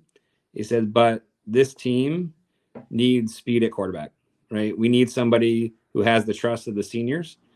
Steve has that, and we're going to go with Steve the rest of the way. You're going to be the backup. We'll try to look for other opportunities for you to contribute. Even long snapper was one of them, but that didn't work out too long either. But it was one of those things where it was okay because, listen, as long as the team was going to win, I didn't care. I could be third string quarterback. If we were going to win a state title, I'd give up being quarterback any day of the week. And that was always the goal. And we had a bigger goal, let's be honest, right? We knew as sophomores, we needed to help contribute any way we could, even if it was just practice, to get the team ready to avenge, a losing season the year before. That 91 season, I spent that entire season on the sidelines with that team, right? Because my dad was, one of the equipment managers at the time. And I watched what they went through. I watched the anguish in their face. It was rough, even for watching Coach DeCenzo, right? So, we had to do everything we could, no matter what the role was, as the 92 team to kind of reset who we were as Derby football. Right. And Chris, I think what was really remarkable about you is it was a game against East Haven that year, and Steve had gotten hurt and he had to come out to play. And you come in for one play and you throw a touchdown pass to Mike Pocket. And I mean, right there, like to come into a game like that, you haven't taken a varsity snap in a couple games now, and you got to come into a game that Derby needs to win. They're 1-2 at this point, and you come right in first play, you throw a touchdown pass to Mike. That had to make you feel good and realize that, you know what, you can still go out there and do the job. If they call on your name, you could do the job.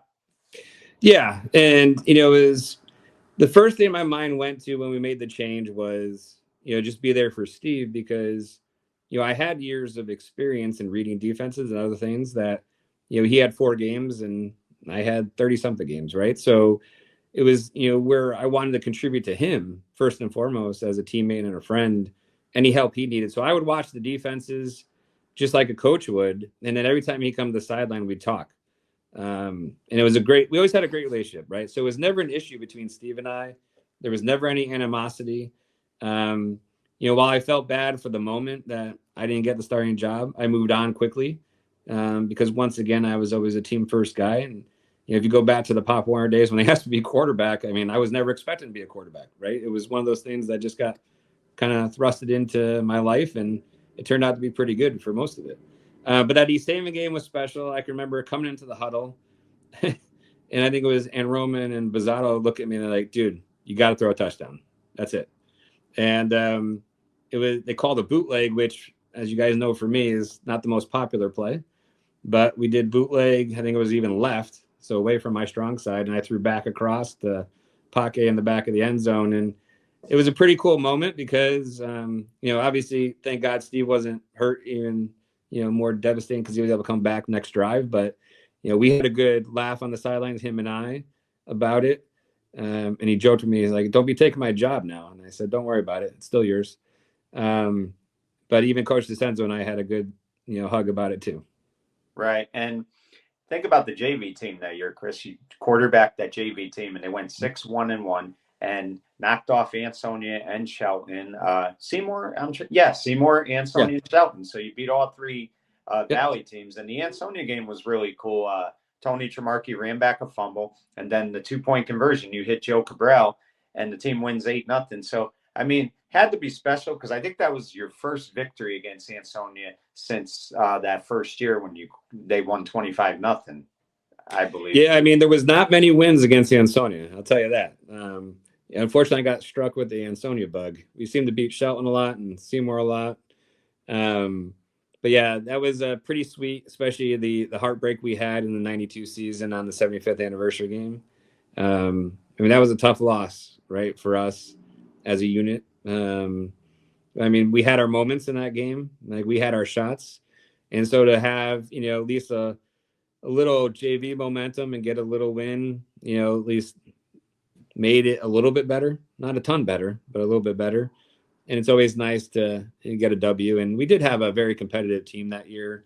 And we beat up on Shelton pretty good in the last game of the year, which was fun. And I think it was even at home. Right.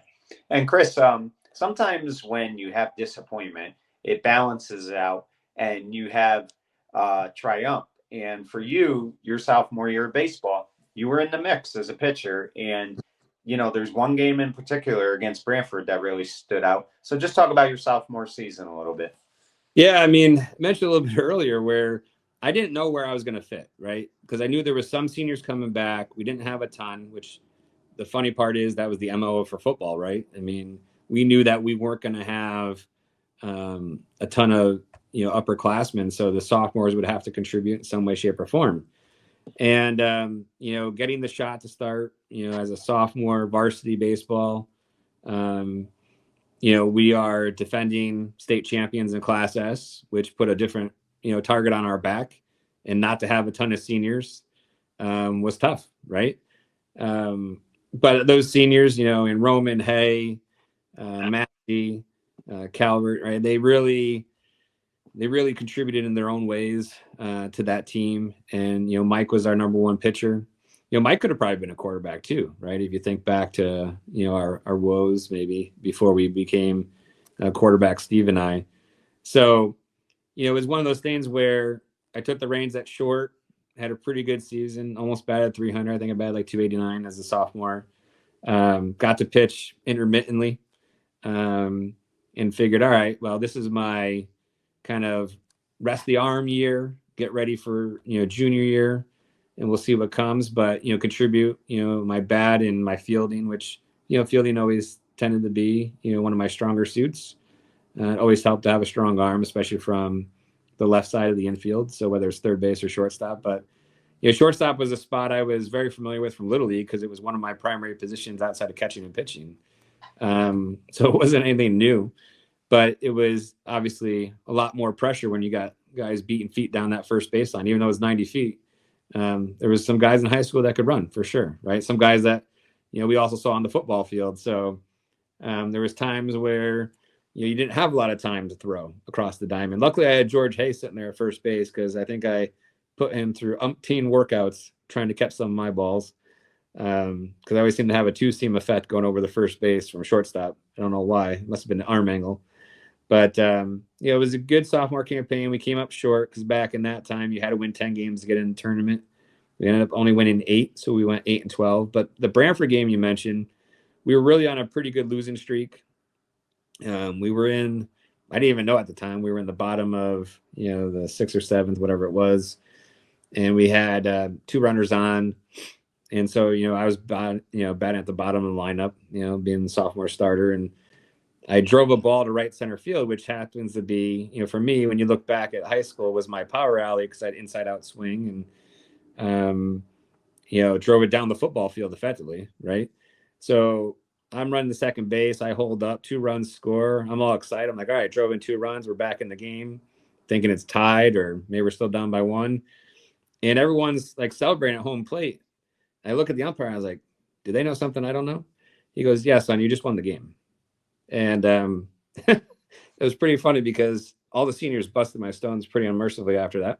And so did Lisa, Tilke, and others. That I didn't even know it was the winning hit.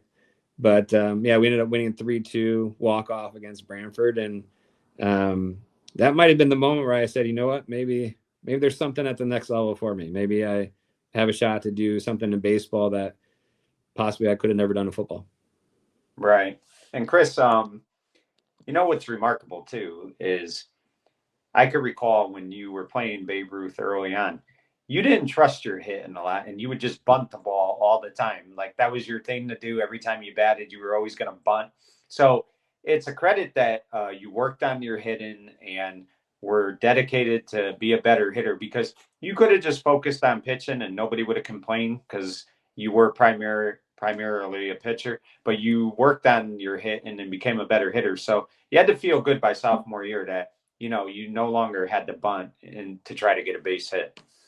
Yeah, I mean, it's funny because Little League, I never had an issue hitting. The only problem I had in Little League is I always kept hitting that darn fence at Uleski and could never get it over. And Lisa would always not let me forget that he was hitting on top of the high school and I was hitting the fence. But yeah, first year at Babe Ruth, I could remember everything really slowed down from a game perspective. Even on the mound, going to 60 feet from 46, I felt like I was throwing lollipops in the home plate. John Lucarelli was my coach I was on the Braves in year 1 in Babe Ruth, and we were not a very good team. But he used to let me go out there and just chuck it. And man, that thing, it felt like it took forever to get the home plate. But at the plate, yeah, I felt like I couldn't hit a damn thing. So I would do anything I could to try and get on base. I would lean into one if I needed to, which I joke around with my own 12-year-old son today. I tell him to lean into a bunch of pitches. I got him arm guard and everything to do so, and he won't do it. And there he is. Yeah, I mean, you're right, Nietzsche. Any way to get on, I would. But then Riles was huge, for me from a hitting perspective because he would give me so much extra work just to get me serviceable, as I'll call it, for high school baseball from a hitting perspective. Because I had him for hitting, I had Tom Fay for pitching, and of course D for motivation, and then obviously all the teammates. But Riles was a big part of what I was able to do at the plate. Right. So Chris, junior year of football, it was very different, and I think you went into that season thinking that you might have a shot to be the quarterback or at least be in the mix, get in the games and stuff. And then I think maybe by like the first scrimmage, you kind of had an idea it wasn't going to happen. And you went to Coach Oko and said, please change my position. So talk about that a little bit. Yeah. So, obviously with the changeover, I think a lot of us were disappointed. Not for the fact that Oko was the hire, but more for the fact that Coach DeCenzo was going to be no longer the head coach, right?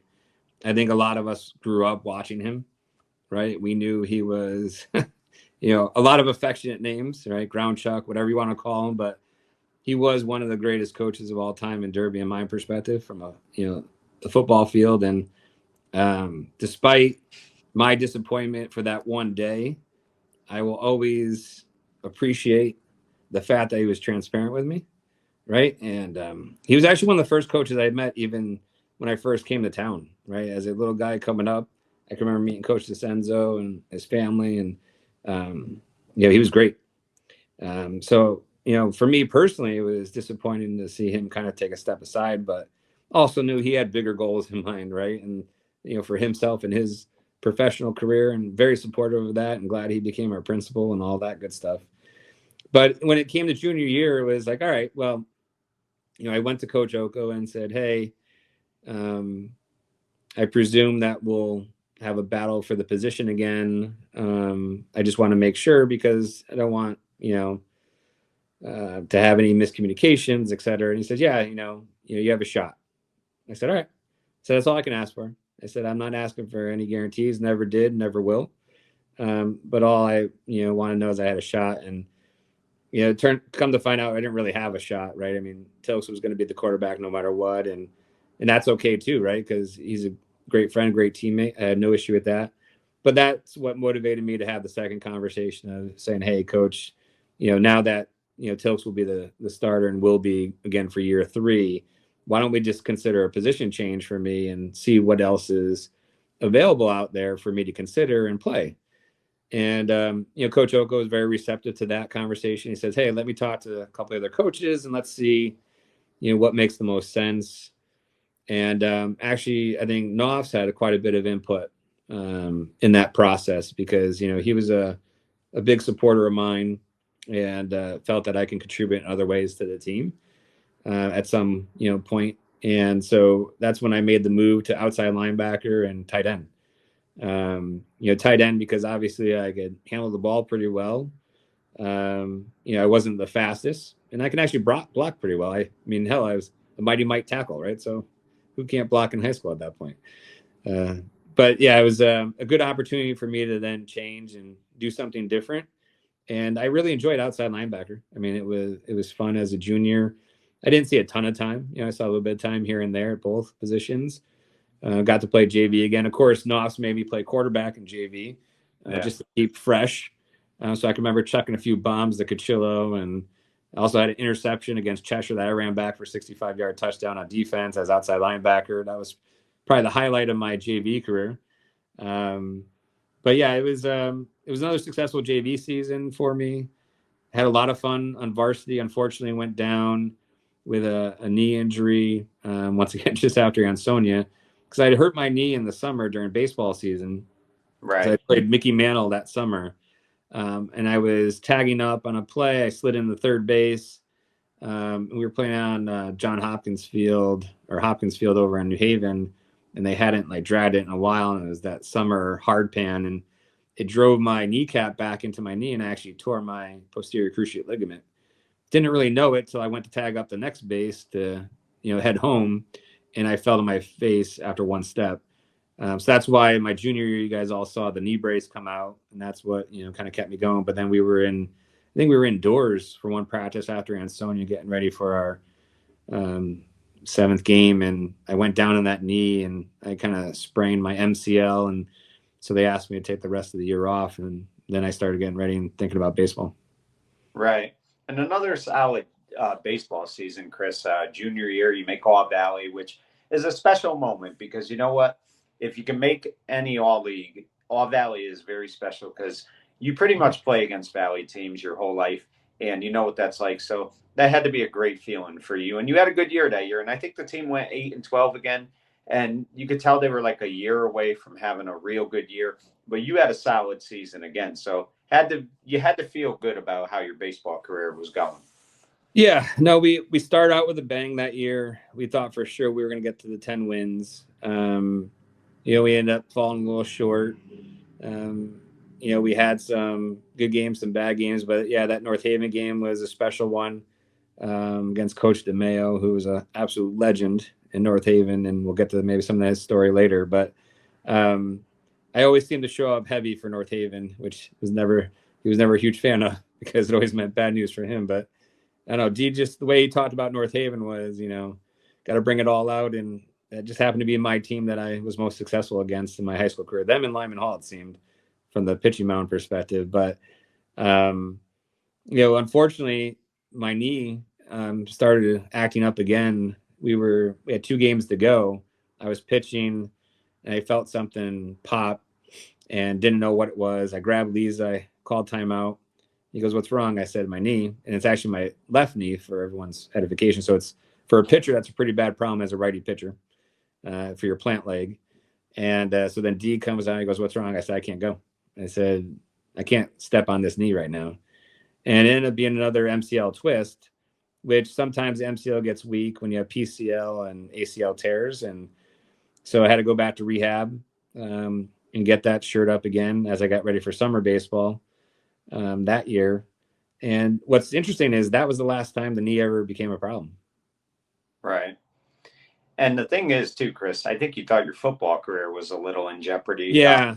You Yeah. didn't do springs that year and you thought your career was over, but you were able to bounce back from it. And what really was amazing was now you go from outside linebacker, now you're a defensive end.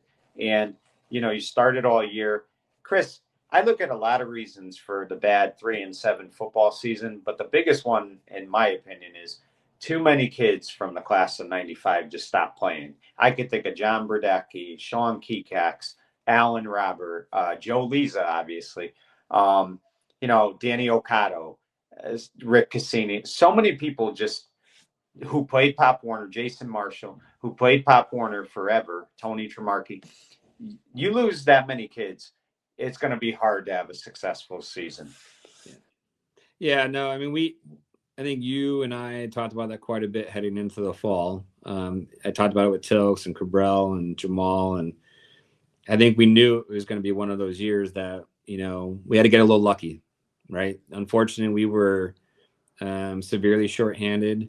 We had some good talent below us in the junior and sophomore class, to try and help out.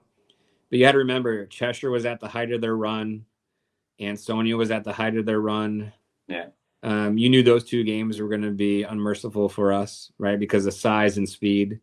We just didn't have the same. Now, granted, there's been other years we competed with size and speed, but you're talking about world class athletes, right? You're talking about Ian McIntosh, who probably ran like a 4.15 in the 60-yard dash. So I mean, it's one of those things where we knew the tables would be stacked against us. And to your point, I didn't know I was playing football until probably mid-August. I'd been going to a specialist in New Haven, one of the best knee guys in the country, and he felt there was so much instability in my knee that if I was to play football, there was a chance I might damage it permanently where I couldn't play baseball. So there was a lot of conversation with Coach Oko, even Coach DeCenzo, Knopfs, my dad, myself, even D, Riles. I had everyone involved, just to talk through what made the most sense. And believe it or not, they sent me to kicking camp at Hofstra that summer to try and become a kicker. Yeah. Which that failed pretty bad. I was definitely no kicker. Right. But it was, fun trying, and it was, great to be on the Hofstra campus when they had a football team and actually get to meet a lot of their coaching staff and whatnot. But at the end of the day, my asset to the team was always my right arm, right? So, we kept working through what made the most sense. I kept working out, rehabbing, and then we got to a point in that mid-August timeframe. I got a third opinion, and I went back to my national renowned doctor. I said, "Listen, I'm going to play." And I said, "This is my senior year. I played since I was 2 feet tall. I'm going to play. And you know what? If that means no baseball in college, then so be it."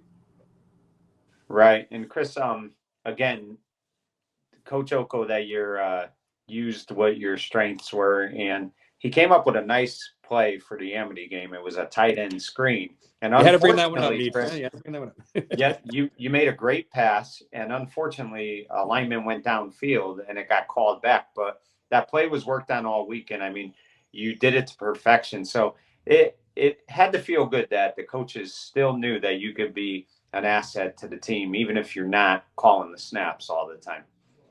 Yeah, I mean, it was unfortunate. I think back to junior year when I got that time at tight end. I really enjoyed tight end, right? I Yeah. mean, it was a great way for me to contribute, catch, block, just be a part of the offense. And I always loved offense, probably more so than defense. I know that sounds counterintuitive, but I always like scoring points, right? So it was unfortunate because when I decided that I didn't think I was going to be able to play, right?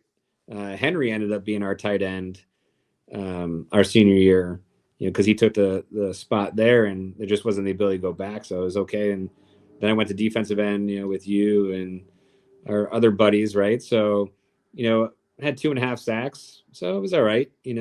Had a good game against Guilford, good game against Xavier, rough game against Ansonia, rough game against Cheshire, but all in all, good, senior year, and stayed healthy. That was the most important thing to me, right? Stayed healthy. All you guys stayed pretty healthy. I know Joey had some injuries along the way, Cabral, that he was nursing, even Jamal, because we were getting beat up pretty good from game to game.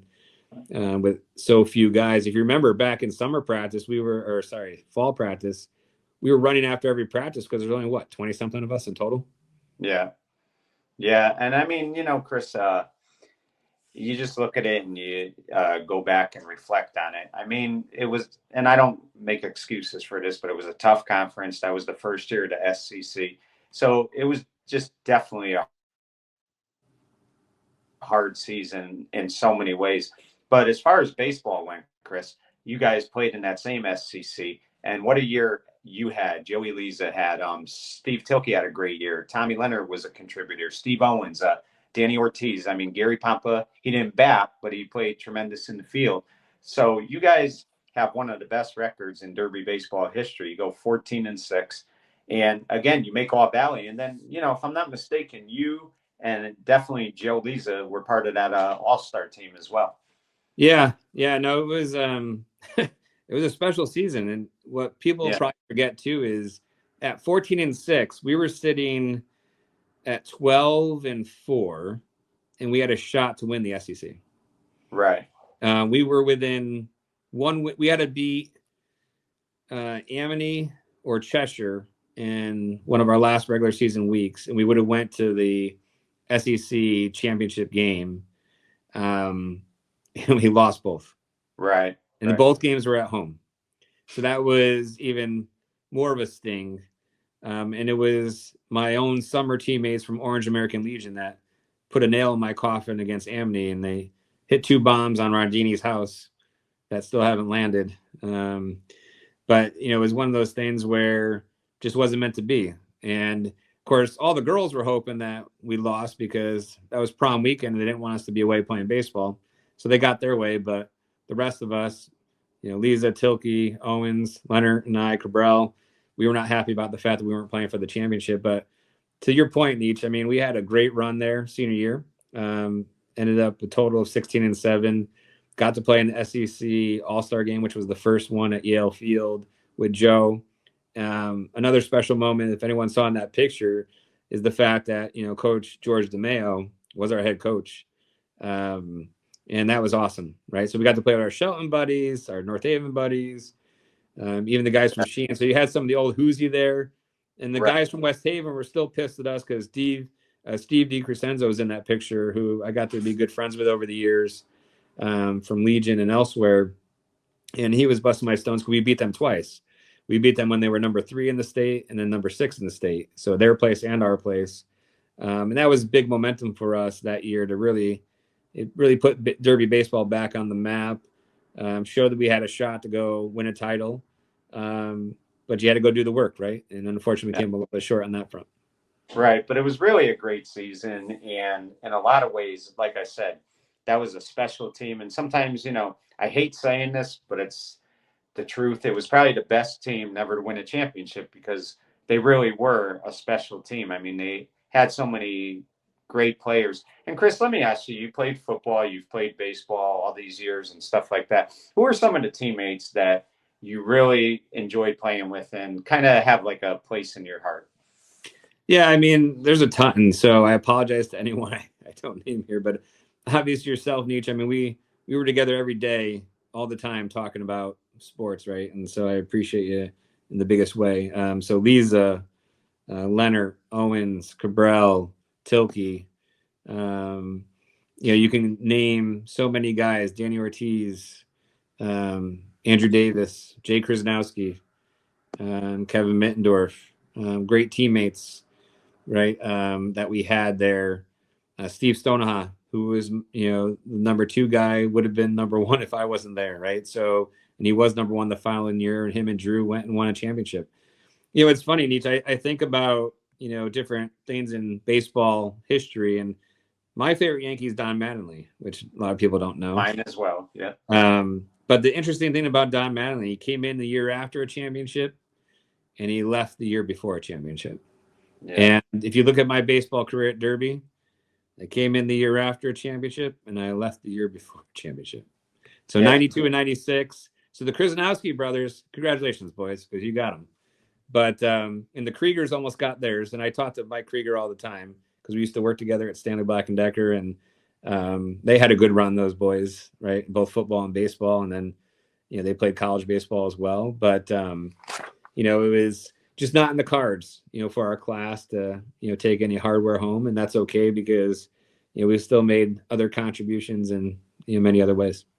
Right. And Chris, it's funny too. The same thing happened to Mike Messina. He came right after a championship and he left right when one was coming. But let me ask you, I mean, did you pretty much know you were going to play in college because you had a pretty good college career as well. But I mean, did you have that thought in the winter of '95 that you were going to continue your baseball career? So for me, recruiting actually started on the football side.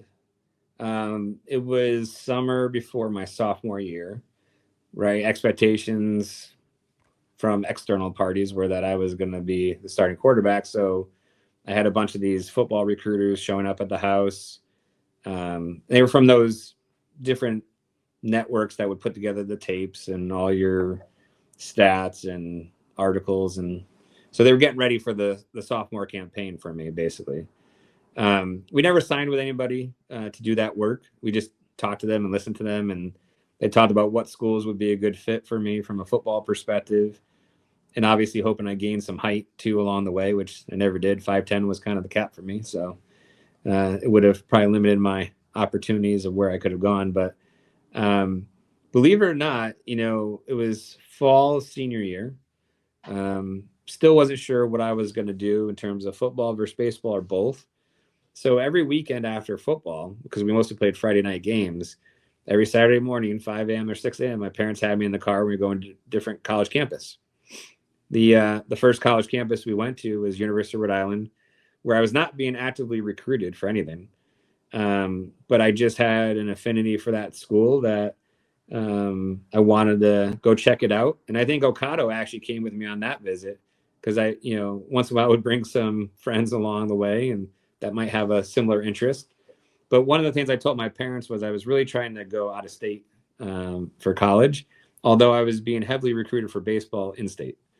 And one of the, priceless friends of all time was Earl Mathewson, who was the head coach at Quinnipiac when we were in high school. Earl and I became good friends to the point where we even spoke a few months ago, and I thanked him for everything because Coach was hugely instrumental into my college process.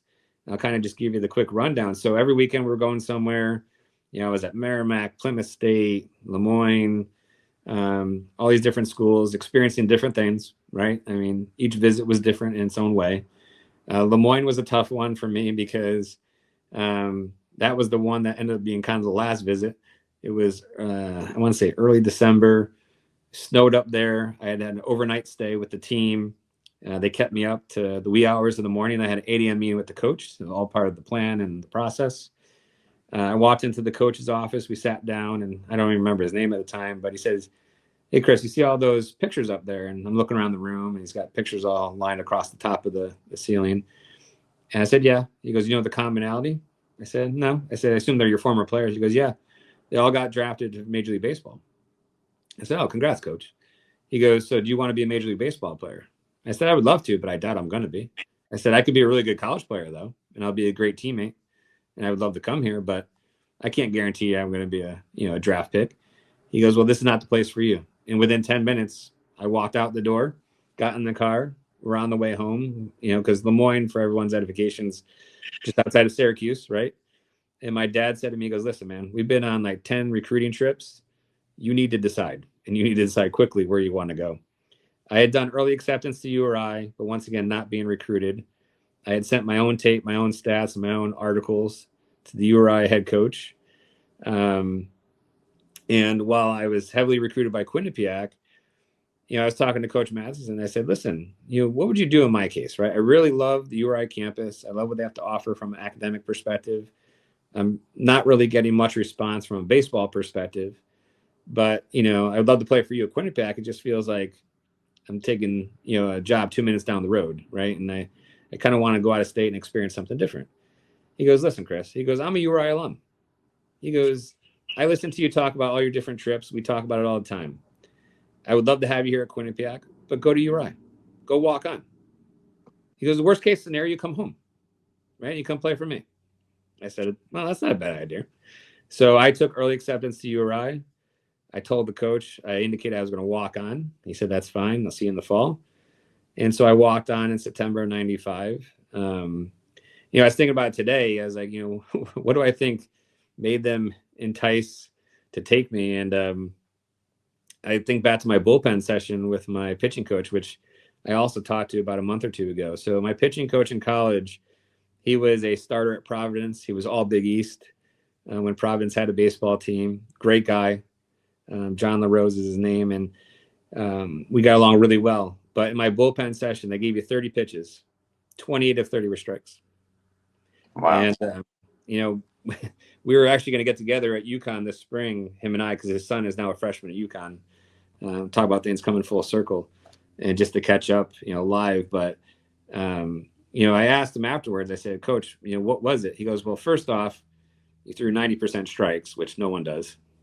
He said, "Second, I could see you have that fire in your eyes, and I'd rather have somebody who's going to be passionate about the game than throws 100 miles an hour." I said, "Well, then I'm at the right school, Coach. This is where you want me, because I'm not going to throw 100 miles an hour ever." And so when the list came out, because they did it old school style, you had to go down to the locker room by say 3 o'clock on a school day and see if your name's on the list or not. My name was on the list, but my roommate wasn't, which was tough, right? So my roommate freshman year, we had met the summer before, and he was from Mass, and he didn't make the team. He was an outfielder, center fielder.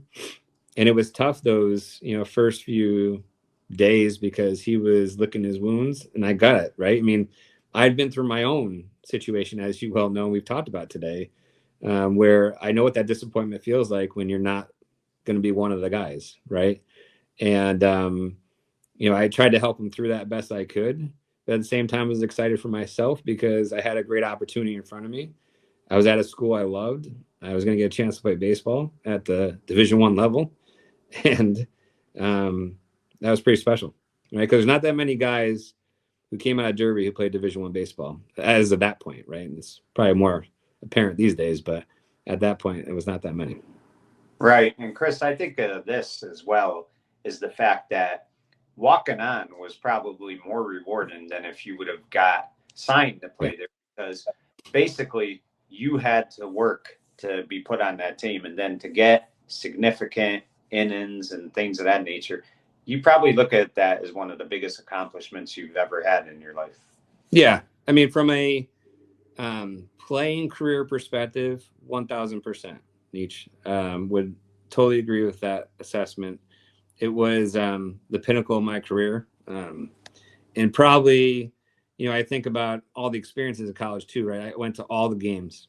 I was on every road trip, traveled across the country, played all kinds of teams. We didn't have a great team at the time. We were, sub 500, but we had a lot of great teammates. Some kids actually were on the old Lime team we beat in the second round of the CIAC playoffs my senior year. So we used to have some good laughs about that. Some other guys, one guy had an uncle who was a coach on Lyman Memorial, which was the team that beat us in the semifinals our senior year in baseball. So of course he had laughs the other direction on me for that one. But his uncle told him all about me and said, "You're going to like this guy." And, it was just friendships for a lifetime. I talked to a lot of those guys today. Actually, one of my college teammates, he's living in Monroe. His kid was like top 10 home run Derby Little League champions 2 years ago, and now playing, for the 14U team over in Massac. So it's amazing how those things turn out. But if I were to go back and look at the college days from a playing perspective, got to play a lot of kids I played against in high school as well. Whether it was Brian Kozlowski, who went to Lyman Hall, or, other guys who went to St. Joe's and elsewhere, and they showed up on different college campuses, or Cheshire, like Mike Kelly from Cheshire ended up playing at University of New Hampshire. We went to 5-star invitational, me, him, and Lisa at Southington when we were getting scouted for college and pro, and got to see him out in the fields. It was just a overall great experience to have that college experience. But probably none as special as the Fresno State trip that we took my sophomore year. So we played in the Pepsi Johnny Quick Classic out in Fresno. We had taken our team and individual photos out there that year in the football stadium, which, as you guys know, Fresno State, pretty good football program over time. But it was special for a number of reasons. One, first time playing in a true California baseball college atmosphere, which was priceless. We had some teams in there that were perennial powerhouses in baseball. Fresno State was top 25 at that time. Cal State Northridge had just come off a College World Series appearance. And, a bunch of other teams were also very competitive on the West Coast. But the funny part is how small the world is. Penn was there with us, and Jeff Gregorio was a freshman on Penn when I was a sophomore at URI. So we got to catch up between games a couple times, and it was just great, right? You come back to that Valley family perspective, and here's a guy that I played little league with, played against in high school. Now we're playing against each other in college, knowing each other really well. I mean, his dad was my coach, right, for 3 years in the league. So, in that Fresno State game for me, was pretty monumental. I come in first inning as a reliever to give up a few runs to get us out of the inning, and then for 4 innings, shut them down. No hits, no runs, no runners, and 5 strikeouts. So that was probably one of the most exciting times because you had over 5,000 fans there, which is like half of what you get at a Derby football game back in the day for Valley. Like if you think back to the 75th anniversary game, I think we had like 10,000, 11,000 people at Ryan Field. But these people were a little more into their baseball out there on the West Coast, and the profanities that they would get on the dugout and scream at you while you're on the mound is quite interesting when you're playing Fresno State. So Jeff Weaver was on that team. He was also a sophomore at the time. Yeah. And for those of you that don't know, right, Jeff Weaver played on the Angels, won the World Series, and then played for the Yankees. And Adam Kennedy, if you ask my claim to fame, Adam Kennedy, who was the second baseman for the Angels, played for Cal State Northridge, and I struck him out when we were playing Cal State in that tournament. So that was pretty exciting.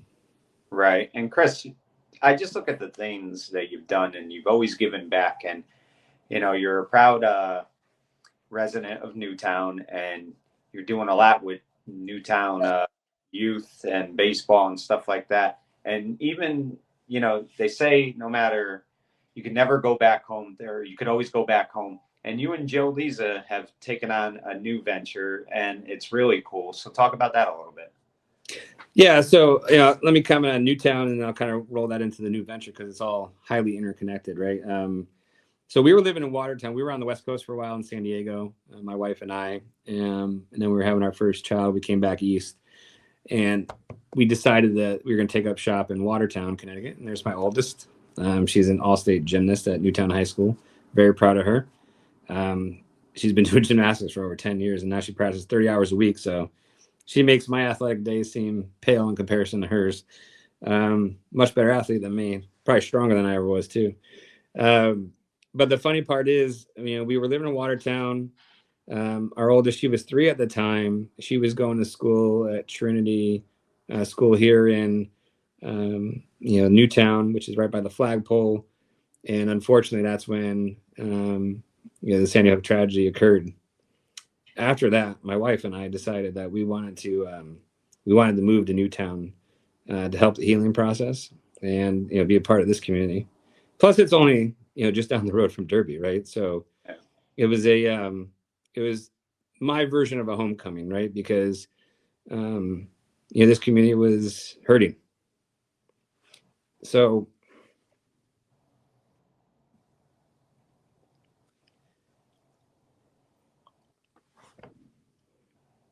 apologies, Nietzsche. So we decided to come here, and our little guy was born. Our little guy is going to be 12 this Friday. He was born. Yeah, there he is. The Orioles. So yeah, he'll be a 12-year-old baseball player, but he was born, a week before the tragedy. And we said that the least we could do was come and contribute. So now we have 4 kids. They're all in the school system. They've all been through Sandy Hook or currently at Sandy Hook. Very proud of all of them. And as a part of that process, over time, right, we've done more and more here in town in terms of, community contributions. And, one of the things I did a few years ago, I was nominated for president for Newtown Baseball. And it was my chance, once again, to give back. Right. So if you think about, we talked about earlier with Derby and community and always wanting to give, well, we want to do the same here. So, I joined the baseball organization. We revamped a few things in the last 3 years because this is year 3 for me. We've actually grown participation in youth baseball 30% plus since I took over. Our travel baseball teams in the last 2 years under my administration's leadership, we've won, 4 state titles, 1 regional title, been 2 World Series, a tremendous amount of league champions, runner-ups, etc. But most proud of even the rec program for the growth we've seen. And, we brought back the major league uniforms like we used to have in Derby Little League.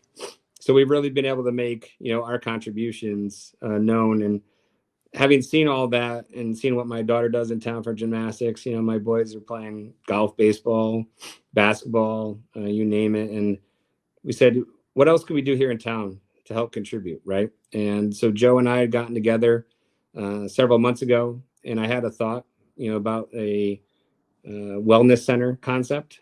And I was about to take an early retirement from, Stanley Black and Decker, where I decided, corporate life for the moment needed to take a back seat to a passion project for me.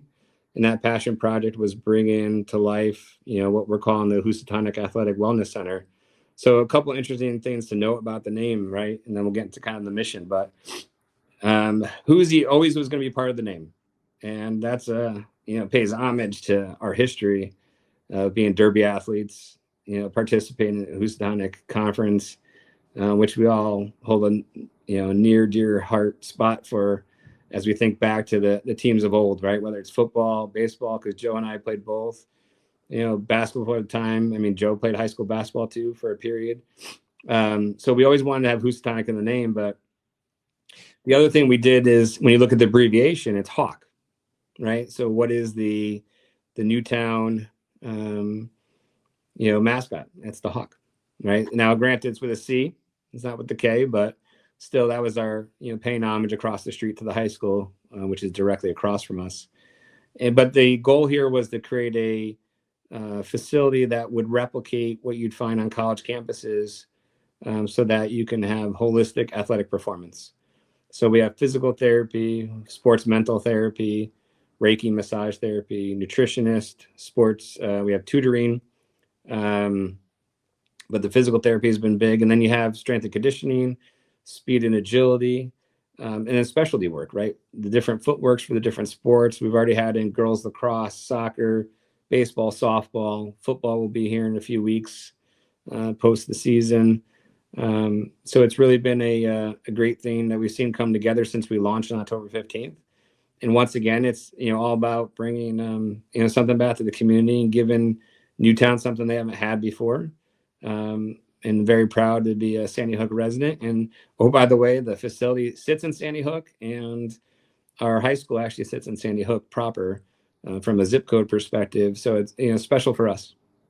Yeah, and Chris, I really think that out of everything you've ever done, this is the thing that stands out more than anything else, and is really remarkable about you because, again, you grew up and you had mentors, and now you want to give back, and in a lot of ways, you were kind of taking what they gave to you as a young kid, and you're giving it to these kids and giving them an opportunity and a somewhere where they can belong and have a sense of belonging. So I really do think that out of everything you've done, this will be your legacy. That's my opinion. Well, I appreciate that, Nietzsche. It's funny, Joe and I, as we've been partnering together on this front, from what people might not know is Joe and I lost touch for like 25 years. Right? Yeah. There was a 25-year span where we did not touch base at all, email, phone, anything, for various reasons. And things happen over time, right? Everyone goes different directions. But we happened to be unknowingly at the same high school baseball game for Newtown High a couple of years ago when I was president, starting out as president of Newtown Baseball. And I happened to see his big bald head, and I said, that has to be Lisa. And sure enough, it was. And come to find out, he had been coaching here for a while, and he had become the assistant athletic director under Matt Memley, who's also a Shelton guy, by the way.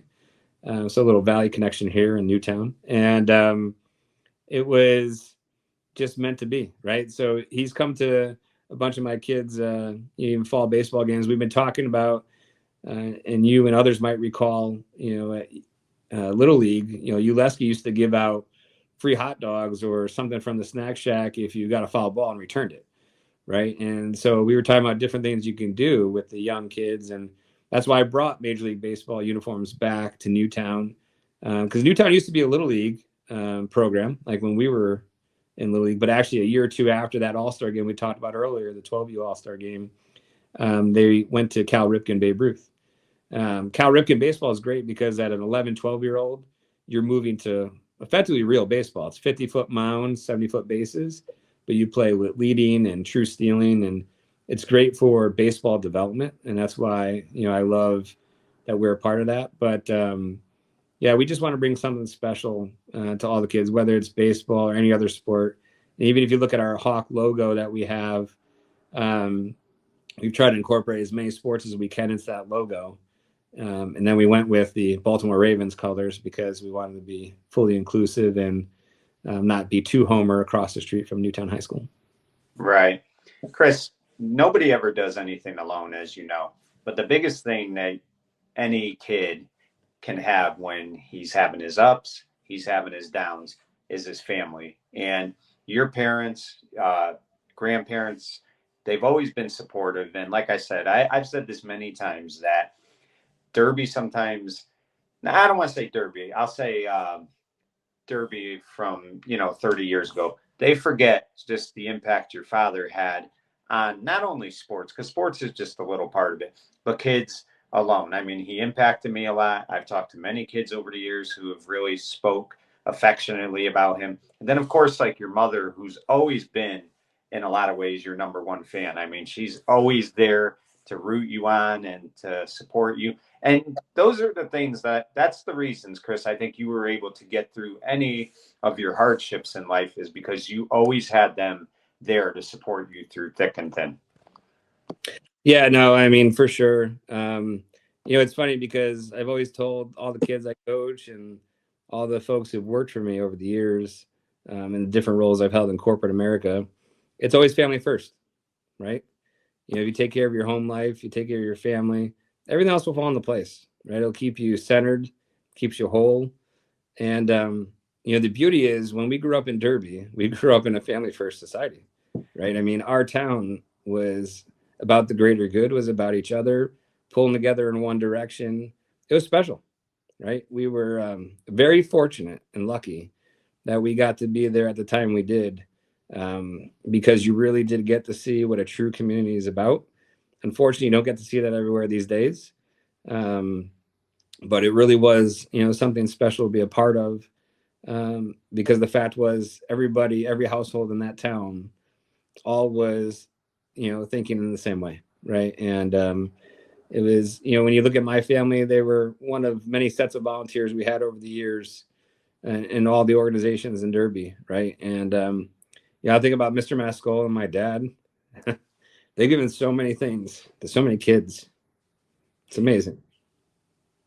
Yeah, it really is. And like I said, I mean, your family especially, I mean, you guys were just always so close. And a lot of ways, and I know you know this, the person you are today is because of your parents, your grandparents, because they were always, no matter what had went on, they always supported you, even when you were going through the tough times, because it wasn't easy sophomore year to have to go Yeah. through what you went through, but they were always there to pick you up. And that's the thing that always stood out to me is you and your parents. Like, that's what a real family is, and I really always admired them and you yourself.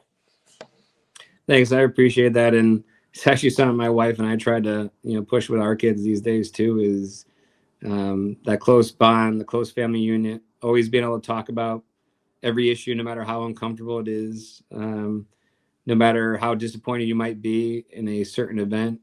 I mean, there's been plenty of times where, take my oldest there as an example. She's had, great successes in gymnastics. She's also had a couple of failures and a couple of moments in different, state tournaments that have not turned out the way she wanted, but they're learning moments, right? We all learn from disappointment. We all learn from um, different, experiences we've gone through over time, good or bad.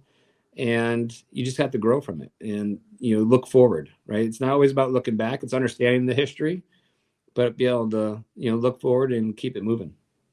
Well, Chris, this was a lot of fun for me. Number one, it was great to catch up. We saw each other briefly at Joe Lisa's uh, award ceremony a few weeks back, but it had been a while since we seen each other. But we kind of picked up right where we left off, and you're one of my favorite people in life, somebody I grew up with, and one of the real good people in Derby and great friends. And I want to congratulate you, not just on all your accomplishments in sports and academics, but also just who you are as a person and the father you are, because I could just tell that the lessons you learned from your parents, you instill in your kids the same lessons.